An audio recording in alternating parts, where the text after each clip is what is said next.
Hello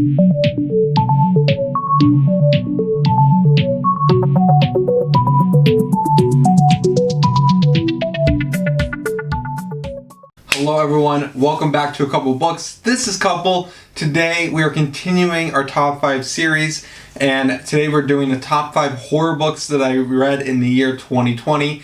This is a super fun series. I'm really enjoying doing it. It's just nice to kind of like round out this year. Also gives me a good thing to look back on to like know what did I read in the year 2020 versus what did I read this year, because that is commonly an issue, hence why I got a Goodreads, which you guys should check out. The link is down below. In addition to that, there's also my book giveaway, which we are doing because we passed 100 subscribers, so be sure to check out that video down below. If you guys check it out, you'll see the rules and instructions to be entered into the book giveaway raffle, which will be closing in a few days now, and then we will be announcing the winner, and someone will be getting a free book. So this is all super exciting. With that out of the way, let us get into what we are all here for today, and that is the top 10 horror books that I read in the year 2020.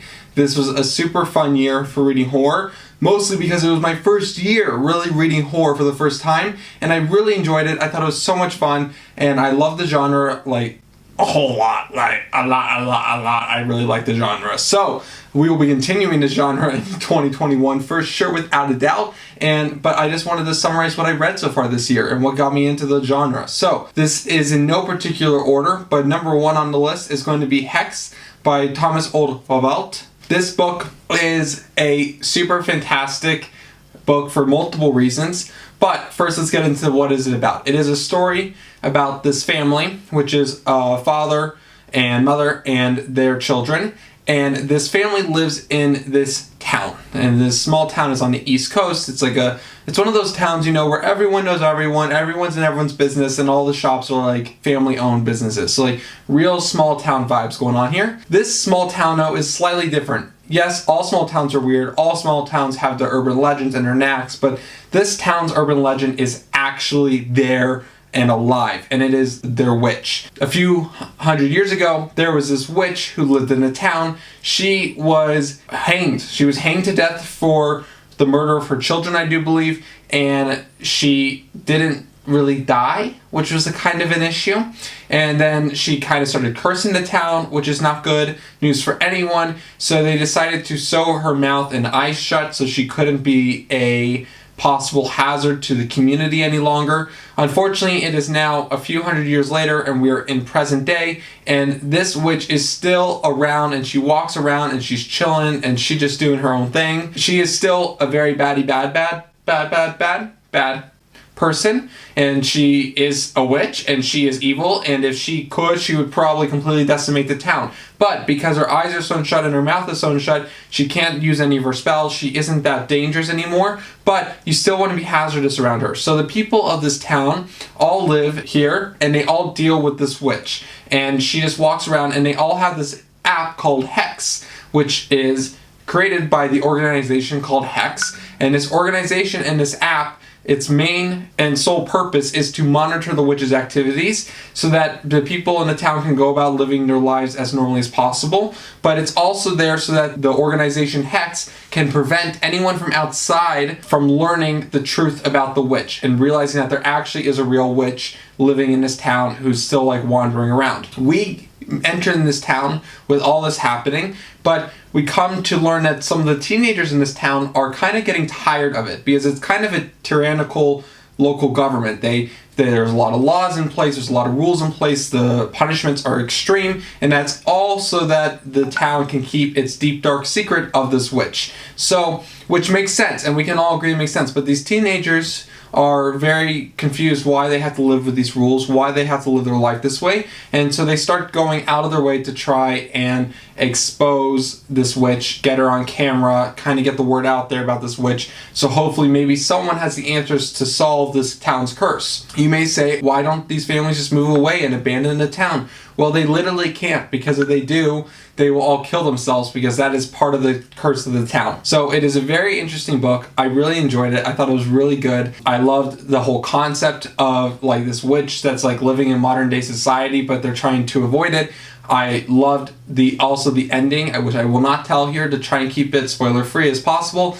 The witch is super dangerous is all I should say, but there are things also that are really dangerous in society, and the author does a really good job of reflecting on that and also pointing out some of the flaws that humans themselves have, which was part of the reason I loved it. It wasn't just a horror book to scare you, it was also a horror book with like an actual deep resounding message within its text, which is one of the reasons I love this book so much. So I highly recommend picking up Hex by Thomas Oldwell. The next one I have for you guys today is Home Before Dark by Riley Sager. This was another fantastic read. I've already had Riley Sager on this list once before, but I couldn't make this list without Riley Sager, and that is because Riley Sager does a fantastic job. He knows how to get your attention like that. He really can pull you into a story, and he's a great writer, and there's no doubt about it. Of course, I have issues with this particular book, but overall, compared to the other books I read in 2020, this is one of my favorites by far. This basically follows this girl, and she grew up with her family, her mother and father. She was a happy child, living a happy life. They move into this home, and she doesn't really remember a lot of it because she kind of was like too young to remember, and for whatever reason she just doesn't remember a lot of her time in this house. But her family was only there for a few short days because they ended up fleeing the house and moving somewhere else. And the father decided to write a book about his experience in the house, and in the book he details very explicitly how there was like this haunting going on. There was this malevolent spirit that was haunting this family while they were living in this house, and that was the reason they moved away. And so our main character, she struggles because she doesn't really remember ever being in this haunting. And in this book, the father retells memories from her past that she remembers, but she doesn't remember the malevolent spirit part of these stories that the father includes within his book. And so she's really confused, and she doesn't understand, was her father a fraud? Was there really no ghost? Was he telling the truth and there was a ghost and she just doesn't remember experiencing the ghost? What actually happened in this book? So the father dies from the get-go, and he leaves her the house that was supposedly haunted, that he wrote a book about. And she decides she's going to go there against her mother's wishes, and she is going to fix it up, and she's going to kind of try and uncover the truth of her past and figure out what really happened in that. So that is what is happening in present day. In the past, we are reading the actual book that the father wrote, and we are hearing about, or more precisely reading about, the experiences that this family had in this house with the ghosts and this malevolent haunting that was taking place. And basically, between the two, we basically, at the end of the book, discover the truth about what was going down in this house. Was it a real haunting? Was it not a real haunting? Was it for the father to gain fame and money? What was the true motivation behind writing this book? What actually went down in this house? Why does our main character not remember any of the things that the father talked about, and yet the father writes so earnestly that there was a haunting, a real malevolent spirit going down in this place? I really enjoyed this book, mostly because it grabbed you from the beginning and it doesn't let you go. Like, it doesn't slow down for 1 second because there's always something happening on the next page. You don't really know what's going on. I didn't guess the ending at all until like literally like the last 2 chapters. I think I was like 2 chapters from the ending when I was like, I think I know what's going on, and I was right. But that is a rare thing to happen because I usually can't make up my mind about what I think is happening. But that's beside the point. The point is that this is a great book. It also kind of gave me a little bit of like Haunting of Hill House vibes. Not that it's the same story in the slightest. I do believe in an interview Riley Sager said that he wrote this book before, like he wrote down the ideas and the plot before the TV show even came out. But you definitely, if you enjoyed Haunting of Hill House on Netflix, you will probably for certainly enjoy this book because I got a similar vibe while reading it. But another great addition this year that I read. The next book I'm going to talk about is Kill Creek by Scott Thomas. This was a really fun book, and it was actually my first haunting house book that I read. It was like the haunting house trope. And the reason I enjoyed this is because there's definitely like a lot of symbolism going on within this novel, at least in my opinion there was. So once again, we're seeing where they're taking a horror novel and they're expanding upon it in more ways than just telling a scary story. They're actually giving you meaning and depth behind the story, which I really immensely enjoy. But anyways, that's not the point. The point right now is the plot. What happened? So in Kill Creek, we follow all these authors who, for various reasons, are either like super famous or not super famous, have a niche like segment of readers that they appeal to, or they're big, massive, popular authors. If you read the book, you'll probably get a few hints that some of these authors are based off real life authors. At least I think so. And I've heard other people theorize the same. But I will leave that for you guys to figure out on your own when reading the book. But these authors, they all, through their agents, end up getting into this deal where they're going to go spend a night in a haunted house. This is extremely helpful to our main character because he finds that he is struggling and he needs to kind of like boost his segment, boost his consumers, and kind of get a few more readers into his fandom. Him and his agent decided this is a great opportunity for this. So all these authors, by the behest of their agents, all decide to go spend a night in this haunted house, and then they decide to write about what happened in the haunted house, and they start writing these stories. Each of them start writing their stories about what they experienced inside this house. I don't want to go into much more because it's going to be spoilery if I do, but it was a super fun book, mostly because you're approaching a haunted house from a very different angle. A lot of this book is not in the haunted house. That was my misconception going into it, that this is a book about them spending a night in a haunted house, what happens, the crazy things that are going to take place in the house, but it's not really true. The haunted house, like them being in the actual house itself, was a rather short part of the book. The rest is what happens after they were in the house, and that was kind of a like story shift that I wasn't expecting, but it was super well done. I really enjoyed it. I enjoyed how they each experienced a personal thing that was going on. You don't really know what exactly is going on. The author gives you just enough to kind of like start to figure it out before giving it to you. So I enjoyed that he gave you, as the reader, the chance to actually like try and figure out what is going on, what is happening. I'm so confused. But he gives you just enough breadcrumbs to carry you along your way, and at the end it was an amazing ending. I thought it was a really good ending, actually. Was it the strongest on this list? Probably not, but I really enjoyed it, and I think it's probably one of the better haunted house tropes that I've seen done in my limited reading experience in the horror subgenre. So I really enjoyed it. So let me know, pick it up, let me know what your guys' thoughts are. If you guys are into haunted houses at all, I definitely recommend picking this up. This next one on the list, which is probably not going to be a surprise to anyone who has seen my previous videos, because let's be honest, people, I won't shut up about this book, but we're about to go into 2021, so this book should be forgotten, or not forgotten, but I should stop talking about it soon enough. That is going to be The Troop by Nick Cutter. The Troop by Nick Cutter is a fantastic horror book. It's so good. It's so good. I love this book so much. It's so good. Is there anything like supernatural, scary, boo, boo, boo? Like, no. There's no boos going on in this book. It's all about tension. Nick Cutter writes tension so well, you can literally cut it with a butter knife. It is so apparent in and off the page. It is fantastic. But anyways, let's get into the plot. So in The Troop by Nick Cutter, we are introduced to a Boy Scout regiment, and them and their troop leader decide to go to this island that is a little bit off of where they live, and this island is completely surrounded by water, hence it's an island, and they decide to spend a few days there to get a few of their badges for their troop.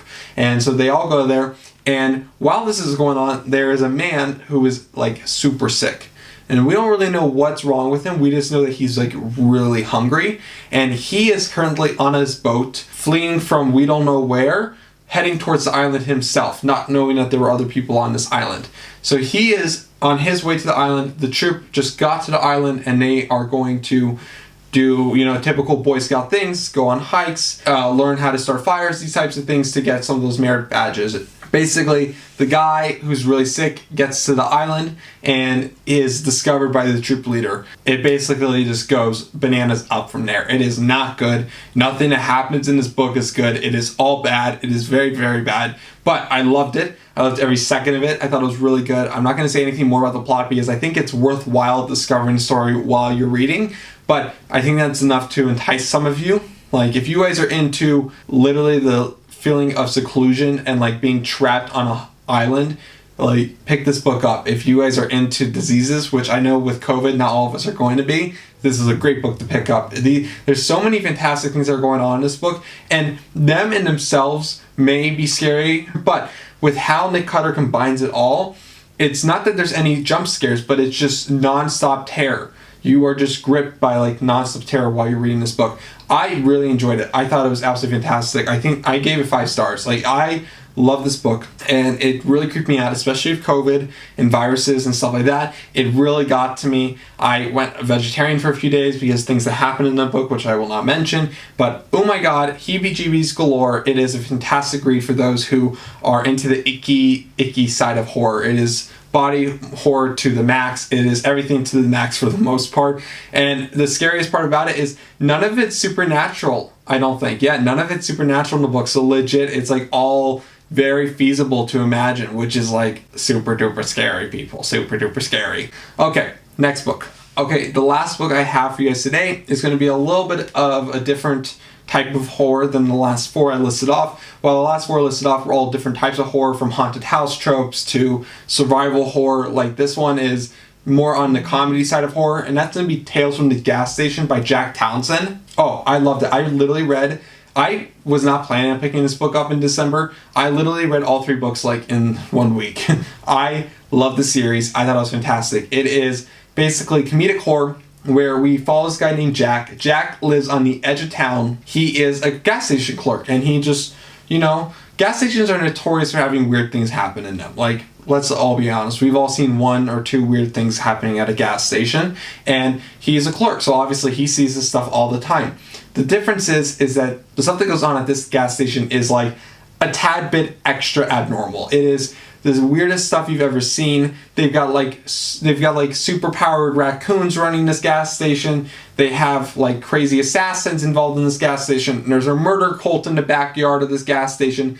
Basically, and then on top of all that, it's also like the supernatural like lightning rod of like creepy paranormal things. It is an absolutely terrifying book to think about, but the author, Jack Townsend, does a fantastic job of also balancing it out with comedic stuff. So you're also like, it's hard to understand unless you're reading it, but you're 1 second like kind of creeped out and like, getting underneath the covers, turning on all the lights, and then the next second you're like laughing because it's just like so absurd and so funny.